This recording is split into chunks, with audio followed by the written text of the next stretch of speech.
세 가지 내용으로 나눠볼 수가 있는데, 하나는 십자가를 지시고 가시는 얘기, 또 하나는 십자가에 달리신 이야기, 또 하나는 십자가에서 죽으시는 얘기. 이렇게 세 가지로 구성을 했어요. 예수님께서 당신이 지셔야 할 십자가를 이렇게 지고, 그리고 그 형장으로 이제 가시게 된 거죠. 그 다음 보면 예수의 십자가를 억지로 지워 가게 하였더라 그랬어요. 참 슬픈 대목이죠. 이 대목을 깊이 묵상을 하다 보면 예수님께서 그 마지막 사명을 다할 때까지 정말 죽을 힘을 다해서 최선을 다하셨다고 하는 것을 보게 돼요. 마치 마라톤 선수들이 마라톤 골인 점까지 죽을 힘을 다해서 들어온 다음에 다 쓰러지잖아요. 그래서 우리도 주님의 이 모습을 묵상하면서 우리에게 맡겨주신 일들을 감당할 때 이 모습을 묵상하면서 정말 최선을 다해서 죽도록 충성하라 그랬잖아요. 죽도록 충성하라. 그리하면 내게 생명의 멸관을 주겠다. 주께서 말씀하세요. 죽도록 충성한다는 게 바로 이걸 말하는 거죠. 자, 그 다음 여기 골고다 즉 해골의 곳이라는 곳에 이르러 갈보리까지, 골고다까지 예수님께서 이제 가셨고, 십자가에 이제 못 박히시는 얘기가 35절로 44절까지. 여기 보면 십자가에 못 박은 후 거기 이제 이 위에다가 죄패를 붙였어요. 죄패를 딱 달고, 그 다음에 이렇게 해서 양손 바닥에다가 못을 박고, 그 다음에 십자가 밑에 발판을 만들어서 발판 위에다가 양발을 올려놓고 그 중앙에다가 대못을 더 박은 거죠. 대목을 박고, 뭐 머리에 이게 좀 가시관을 씌우고, 정말 인간이 어떻게 저렇게 고통을 줄 수 있을까? 여러분, 그 사람이 그 사형을 당할 때 대개 그 사약을 받는다든지 또는 참수를 당한다든지 그 고통은 순식간에 지나가잖아요. 순식간에 지나간다 이 말입니다. 또 뭐 전기 충격으로, 무슨 또 요즘은 주사로, 뭐 별의별 방법이 다 있는데, 이거는요 생사람을 저렇게 달아놓고 죽을 때까지 그냥 고통을 다 겪게 하는 거예요. 기록을 보면 어떤 사람은 3일 4일을 버텼대요. 3일 4일. 얼마나 힘들었겠어요. 얼마나 힘들었겠어요. 예수님은 6시간. 예수님은 6시간을 버티셨어요. 오전 9시에 십자가에 높이 달리시고 오후 3시에 이제 죽으셨으니까 6시간. 다른 강도들은 더 버텼겠죠. 근데 그 6시간 딱 오후 3시에 운명하시고, 그리고는 이제 장사 지내셨는데, 여기 보니까 또 죄패를 붙였다 그랬어요. 유대인의 왕 예수. 지금 이제 복음서마다 내용이 조금씩 달라요. 좀 다른데, 지금 마태복음은 이는 유대인의 왕 예수, 또 유대인의 왕, 이는 유대인의 왕. 요한복음은 나사렛 예수 유대인의 왕. 뭐 핵심은 뭐예요? 유대인의 왕이다. 그런데 그 요한복음을 보면 거기다 히브리어, 로마어, 헬라어 세 나라 말로 다 썼다는 거예요. 다 썼다는 겁니다. 우리나라도 보면 지하철역이나 가보면 여기 한글도 있고 여기 영어도 있고 중국어도 있고 뭐 이렇게 돼 있죠. 그러니까 여행 오는 사람들이 다 보도록. 거기다가 지금 이제 디아스포라 유대인들, 로마인들, 또 이방인들 가운데 헬라인들 뭐 다 보도록 세 용어로 썼다는 거예요. 한마디로 말하면 정말 예수님께서 유대인의 왕이다. 이건 역설이죠. 저 사람들은 억지로 십자가 처형을 하기 위해서 정치적인 의도에서 죄패를 달았지만 사실 이게 구약에 예언된 유대인의 왕 다윗의 자손으로서 오신 메시아 유대인의 왕으로서 처형을 당한 것으로 역설적으로 저들이 정치적인 의미로 갖다 붙인 얘기지만 이게 진실이었다 그런 얘기죠. 여기 보면 강도 둘이가 나와요.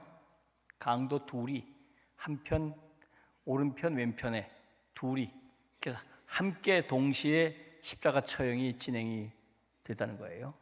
강도라 그랬어요. 강도. 십자가에 달릴 정도의 강도는요, 뭐 살인을 했거나 또 뭐 선동을 했거나 로마 사람들이 볼 때는 제거해야 할 죄인 중에 괴수들이었다 그 말이에요. 그 당시. 자, 그들과 함께 중앙에 죄 없으신 예수님께서 십자가에 달리셨다.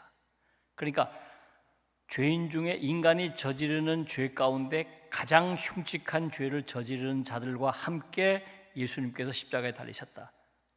그 얘기는 뭐냐면 그 모든 인간의 가장 흉측한 죄까지도 다 대신 지셨다는 걸 말하는 거예요.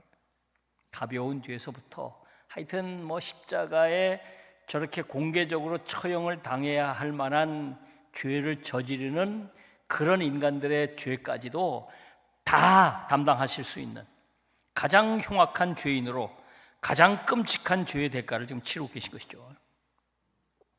그 점이 주목. 이 두 강도가 같이 달렸다.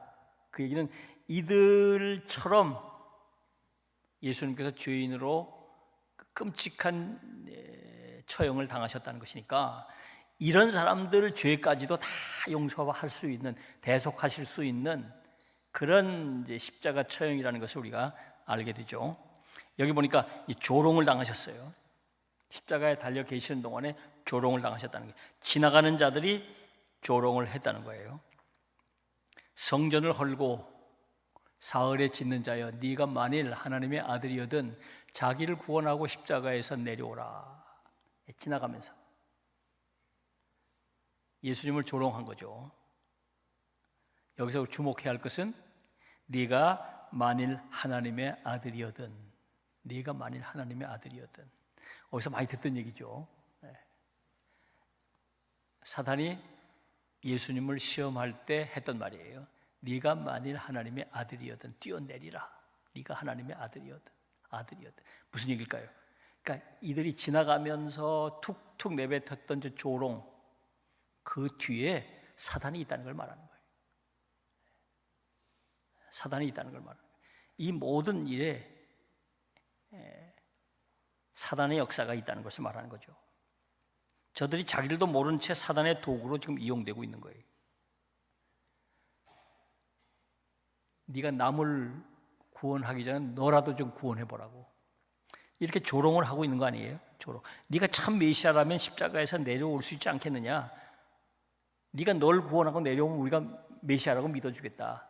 내려오라. 이게 뭘 말하는 걸까요? 영적인 무지를 말하는 것이고 다른 사람도 아니고 당시 최고 영적 지도자라고 자부하고 있는 자들이 저지른 이런 일들이에요.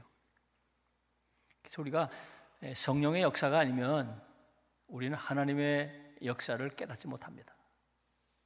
심지어 그 목사라고 하더라도 성령의 도우심이 아니면 영적인 무지에 사로잡혀가지고 볼 수 있는 걸 보지 못하는 거죠. 자, 이거 보니까 함께 십자가에 달린 강도들도 조롱을 했다는 거잖아요. 뭐라고 조롱했느냐면 그가 하나님을 신뢰하니 하나님이 원하시면 이제 그를 구원할지니라.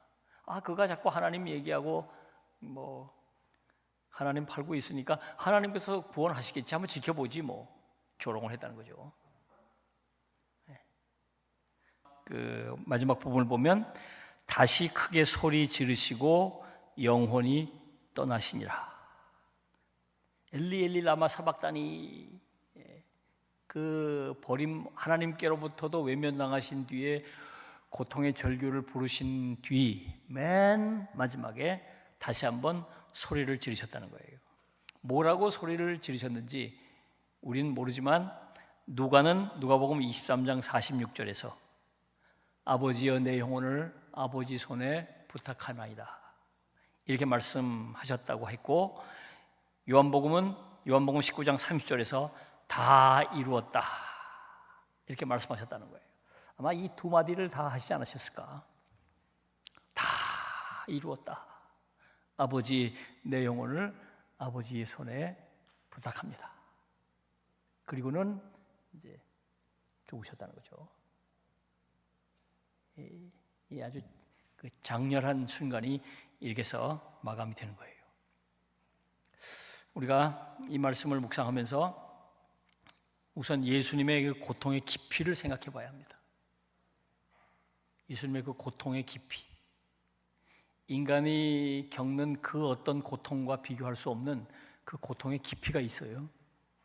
그 고통의 하이라이트는 말씀드린 것처럼 하나님께, 아버지께 버림받고 아버지께 외면당하고 아버지와의 관계가 끊어지는 이 고통이야말로 우리가 상상할 수 없는 고통이죠. 그리고 또 하나 우리가 깊이 생각할 것은 인간의 어리석음이에요. 유대인들이잖아요. 저들이 유월절을 지키겠다고 그 멀리 예루살렘을 찾아온 자들이에요. 가나안 땅에 있는 저 갈릴리 지역에 있는 이들은 적어도 짧으면 3일 이상을 여행을 해야 오는 곳이에요. 뭐 유대 지역에 있어도 하루 이상, 뒤에 부엘세바나 그 곳곳 지역에서는 하루 이틀씩 걸어와야 되고, 갈릴리에서는 3일을 걸어와야 되고, 디아스포라 지역은 막 열흘, 한 달, 두 달을 걸어와야 되는, 여기 모인 사람들은 다 어떤 사람입니까? 열심히 있는 사람이라고 말해요. 하나님을 사랑하고 열심히 있는 사람들이 지금 여기 모여 있어요. 게다가 대제사장 이 사람들은 평생 말씀을 묵상하고 말씀을 연구하며 살고 있던 사람들이에요.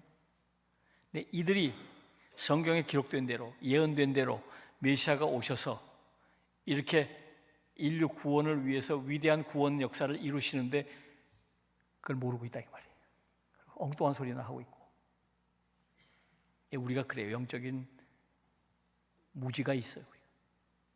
그래서 겸손하게 우리가 늘 성령의 도움을 구하고 하나님의 말씀을 묵상하고 또 하나님의 말씀을 우리가 깨달아야 합니다. 그리고 마지막으로 결론적으로 이 모든 일은 하나님께서 우리를 사랑하시기 때문에 이루어 주신 일이에요. 예수님께서 우리를 사랑하시기 때문에 이 고난의 쓴 잔을 남김없이 다 마셨잖아요. 다 이루었다. 당신에게 맡겨진 그 모든 고난의 쓴 잔을 남김없이 다 이루었다. 하나님께서는 아들을 버리셔야 하는, 아들과의 관계가 끊어져야 하는 하나님의 아픔, 하나님의 고통이 있는데 그것은 다 우리를 사랑하시기 때문이다. 하나님의 그 위대한 사랑을 우리 여기서 보게 되죠. 이 대림절 기간을 지나면서 주님께서 우리에게 이런 일을 위해서 오셨어요. 그리고 이런 일의 결과로 우리를 저 천국으로 인도하시기 위해 마지막 다시 오실 거예요. 하나님의 사랑을 생각하면서 이 대림절 주님의 오심을 감사하고 다시 오실 주님을 소망 가운데 기다리시는 여러분 되시기를 바랍니다. 기도하겠습니다. 감사합니다. 아버지 하나님, 오늘도 말씀하시고 깨닫게 해주심을 감사합니다. 저희들이 주님의 그 크신 사랑, 저 십자가의 사랑, 저 십자가의 은혜를 깊이 깨닫고 하나님 앞에 감사하며 저희들에게 맡겨진 귀한 사명들, 주님의 본을 받고 죽도록 충성하며 따르게 하여 주옵소서. 예수님의 이름으로 기도하옵나이다. 아멘.